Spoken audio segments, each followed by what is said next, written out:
This video will guide you through activating the Setup Store tool.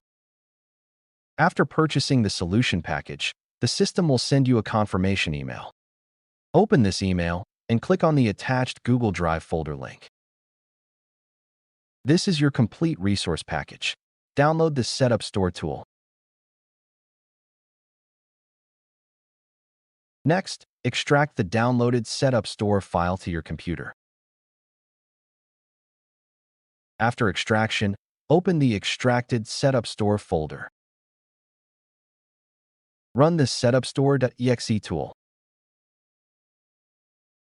On the activation interface, you will need to fill in two fields. First, order ID. Second, public key.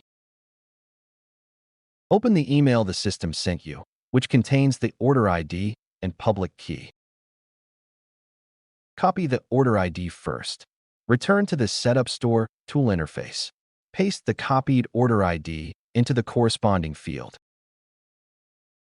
Similarly, copy the public key. Back to the Setup Store tool interface.